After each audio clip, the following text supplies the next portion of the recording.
যদি বাঙালিকে জিজ্ঞেস করা হয় যে তুমি ফিজিক্স কেন পড়তে চাও, তাহলে বলবে আমি জগৎকে বুঝতে চাই, আমার কাছে ফিজিক্স খুবই ভালো লাগে, আমার কাছে একটা পেন্ডুলাম যখন আমি ঝুলাই দেই, এই এক্সপেরিমেন্টেশনগুলা করি, ভর শক্তি, হ্যান ত্যান, quark, strings, quantum mechanics, Stephen Hawkings, এরকম মেলা কিছু দিয়ে তার ফিজিক্স ভালো লাগে। আসলে সে ফিজিক্স জানতে চায়, এটা তার টিপিক্যাল উত্তর। এটা হলো তার বাইরে লোক দেখানো একটা চেহারা সে চোখের সামনে দাঁড় করা রাখছে, ঠিক আছে।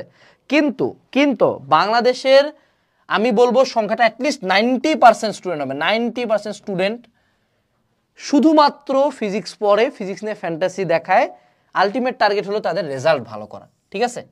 কেউ ফিজিক্সের ওয়াল্টার লুইনের এক্সপেরিমেন্ট করতে চায় না বাংলাদেশে। আমাদের দেশটা আসলে একটু ফাকড আপ দেশ, ঠিক আছে। সো আলটিমেটলি কেউই চায় না এইসব এক্সপেরিমেন্ট হ্যানত্যান নিয়ে। এটা হাতে গোনা 10-12টা মানুষজন চাবে যে না এক্সপেরিমেন্ট করি, আমি হলো অপবর্তন গ্রেটিং দেখি, সমাবর্তন গ্রেটিং দেখি, একটু সার্কিট্রি নিয়ে কাজ করি, ইলেকট্রনিক্স নিয়ে কাজ করি। মেজরিটি মানুষের টার্গেট হলো ভালো নাম্বার পাওয়া বা পাশ করা, এবং মেজরিটি টিচার যারা ফিজিক্স পড়ায় তাদেরও টার্গেট একটাই, টাকা কামাই করা।